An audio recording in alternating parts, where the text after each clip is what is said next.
What's going on, YouTube? It's your cousin Pookie here to discuss this week's topic, which is very interesting to me. I've decided to name it American Cholo inadvertently brings light to the reparations movement here in California and all around the country. Very interesting how we got here, as opposed to where we were 2 weeks ago when the Tiger thing kicked off. It's been a lot of conversation, and the internet talks first. That's where we see it at, and comments been crazy. A lot of going back and forth from not just blacks and Latinos, but non-FBA folks, which is non-foundational Black Americans, who still black. You know what I'm saying? As far as the Haitians, Africans, Jamaicans, it's just a whole bunch of different, online banter, right? And they seem to have had a bigger interest in what's going on here in LA based off the reparations thing, because with us delineating, a lot of people who may have had two parents that are like from Jamaica or two parents that's from like Nigeria or whatever like that, they don't qualify for the reparations. So that's been like a big thing. So with the recent thing with American Cholo and Tiger, the black community here, not just here but all over the country, we felt like we caught strays in that, because Tiger being of Asian descent and Jamaican descent, he not black at all. So when now granted the video was crazy. If I'd have saw this video a few years ago, I'd have been like, what's wrong? He's just paying homage to the culture. Like, what's wrong? Like, but like once you start to like go into this delineation thing, tracing your roots and shit like that, you kind of feel differently about people appropriating your culture. You know what I'm saying? So he apologized, took the video down, but at the same time, LA culture is different. Like, on the East Coast, we don't have like a large concentration of Mexicans. So like, you hear plenty of music with us, like blacks rapping on like Latino beats and Latinos rapping on like if they'll come on like Meek Mill got the one song with the homie from New York.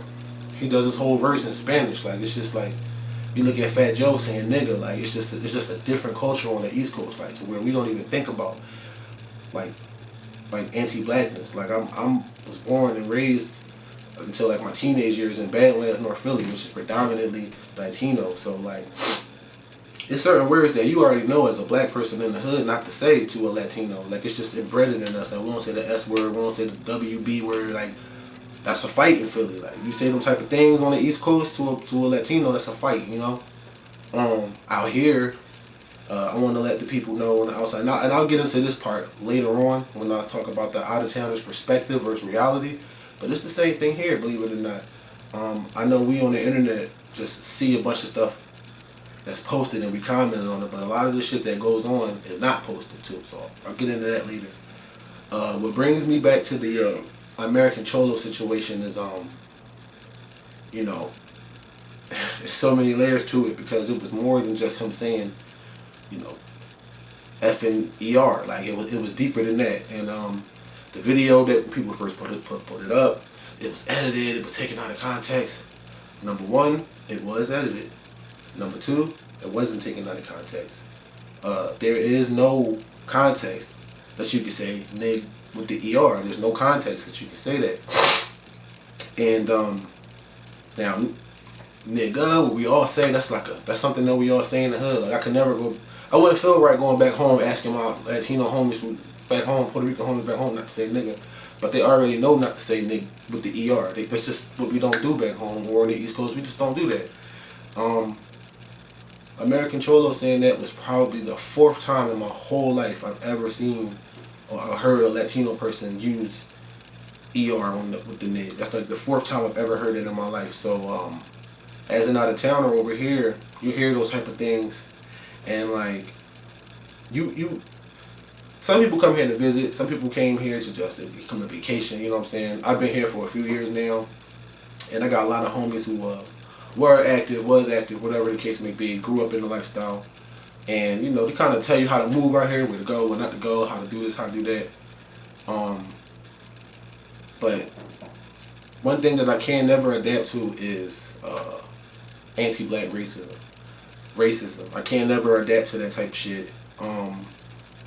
Granted, I'm from out of town. I'm a visitor. I flew here. I got a return flight. That's metaphorical, but hearing words like fuck, that activates something different within your spirit. You know, now, like I said, a lot of layers blend out here. So like something that could be perceived as racial politics, like I like to say, it blends into jail politics and street politics out here.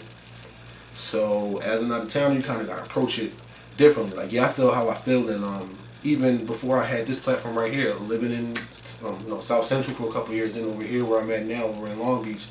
There's been some neighborhood situations that that's just they work themselves out over time as neighbors because you just don't want to be at it with your neighbor. But you definitely feel the anti-blackness like in the areas that you win down here where it's like a lot of black.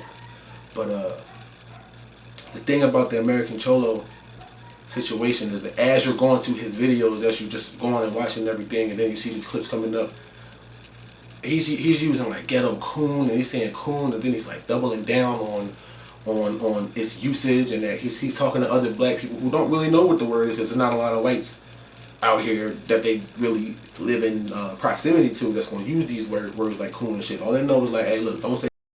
And then like you can get you'll listen to watching a lot of videos, and a lot of the Mexican guys do it. That do the YouTube, and they say, yo, we don't say it. You know what I'm saying? We don't say that. They got a lot of other words, ese, vato, fool, and perro, carnal, a whole bunch of other words. So it's like the use of the N word anyway is just awkward.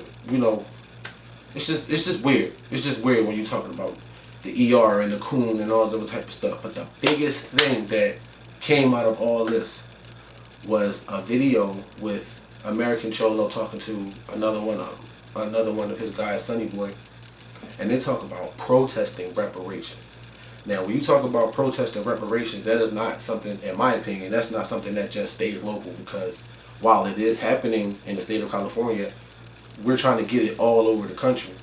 So to hear that somebody wants to protest against you getting what's rightfully yours from your ancestors building this country and not getting nothing of equity out of it or anything tangible out of that, and to hear that he was saying that they should get Rasa to go up and like protest us, that's just crazy. Again, it activates something else in you. But what it did, it gave light to the movement from a lot of people over here who didn't even know what was going on.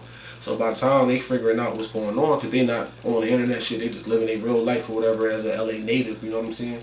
By the time they get wind of what's going on, they're like, reparations. And like, oh yeah, they already did it over in North Carolina. And they're doing it in California too. They're having a California movement for it right now. They have a task force, everything. I've even read something about they're trying to get people in jail to be able to get their reparations and all this other type of shit. So it's just like the idea of, and when you're the kind of ethnic group who's just like, I don't care what they say about blacks and how we are and we're violent as a people and this, that we are the most inviting people of any culture. We do not gatekeep shit, and that's why it's so much of this push and pull now that we're trying to do it. We getting labeled as racist, we getting labeled as all type of shit, but we got to stand tall through that shit and be able to delineate, because every other culture has already delineated from us. People don't, they wear their Haitian flags, they wear their Jamaican flags, they wear the shit out here, they wear their Mexican flags and shit like that. The only one who don't got no flag is us. Well, we do, but we got to start to embrace that culture as a people. But that lit a lot of conversation, and then I'm watching like YouTubers and shit like that, and now they're like getting onto the reparations thing. And I want people to continue to push that delineation line. So, even if you half black on your pop side, if you're FBA, at least your pop can get it. You can get some reparations on your pop side. We don't quite know what's going on. Later videos I'll get to exactly what's going on with the reparations, but I wanted to get specifically to what I meant by American Cholo shining light on the reparations movement. Being as though we don't have a lot of Mexican Americans like that on the East Coast, like I said, we just don't. Like, you know what I mean? You have a lot of people who never came to LA don't know what it's like here. So it's like, you just make up in your mind what you think it's like based off the movies, based off this, based off that. So the idea of thinking that the Mexicans over here would protest the blacks on reparations to the East Coasters, we like, what? Like, that doesn't make no sense to us. And we on the internet saying a whole bunch of shit, like, why y'all letting this go down? Why y'all letting them say the N-word? But on the ground level, when I'm here to tell you, once the conversation gets to the people who didn't know about the conversation, they get on code with the shit. It don't be like, oh no, we don't, reparations. No, they get on code with the shit. When it comes to them saying the N-word, a lot of the blacks believe that they shouldn't use the N-word no more. But again, like the N with the ER is not something that's said. Now, I know on the gang side of things, they have situations where there shit be spray painted on the wall and all that type of shit. So they're working throughout. That's another layer that, like, again, out of towners, visitors, we are only privy to maybe a couple layers of what goes on out here when there's like 15 to 20 layers of what goes on. So shit that happens in the jail could bleed over to the street. Shit that happens in the streets could bleed over to the jails.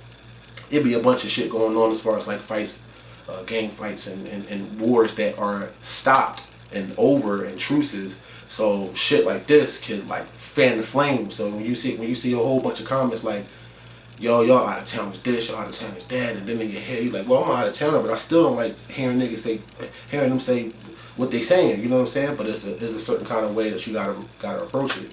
And I don't mean that from when you one-on-one in the streets, somebody say it to you, you handle your business and do what you gotta do. But like being an out of towner and speaking on this topic, you gotta speak on it, in my opinion. You know what I'm saying? As I'm not just somebody who's just YouTubing. Like I be in the community, so like gotta approach it. I had to approach it a little. That's why I just now posting this video, because I wanted to see what everybody else that was going to say that was natives. I wanted to get their perspectives. I wanted to get their takes on it. And a lot of things that comes out of that is Gil don't speak for them. Is there anti-blackness in their culture? Yeah, it is. You know what I'm saying? But he don't speak for all of them. You know what I'm saying?